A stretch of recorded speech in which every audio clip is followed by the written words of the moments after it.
Pagbabalik ng TV Patrol, magkapatid patay matapos mabagsakan ng puno ang kanilang bahay. Opisyal na umano'y gustong gawing tulay ng kampo ng mga ampatuan para masuhulan ang testigo sa Maguindanao Massacre lumantad. Task force na mag-iimbestiga sa umano'y tangkang panunuhol sa ilang testigo ng massacre binuo ng NBI.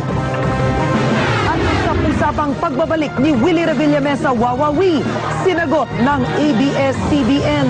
Abangan sa pagbabalik ng TV Patrol.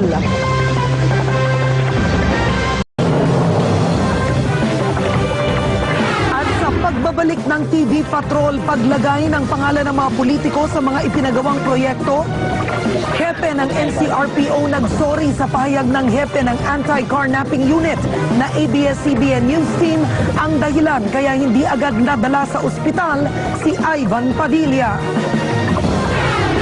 At ang video ng mga huling sandali ni Padilla mapapanood nyo buong buo at eksklusibo. At sa pansamantalang pag-alis ni Robin Padilla sa Pilipinas win na win, sino ang nagpresentang pumalit sa kanya? Alamin sa pagbabalik ng TV Patrol.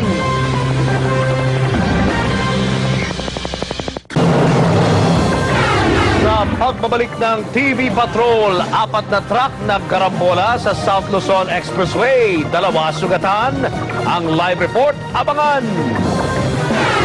Exclusive planong training ni Congressman Manny Pacquiao sa Batasan na udlot. Exclusive driver ni Chris Aquino huli sa illegal parking. Mayor Junjun Binay nagbigay ng opinyon sa desisyong pakikipaghiwalay ni Chris kay James Yap. At ano nga ba ang sagot ni Councilor Shalani Soledad sa tanong kung kumusta na sila ni Pangulong Noynoy? Alamin sa pagbabalik ng TV Patrol.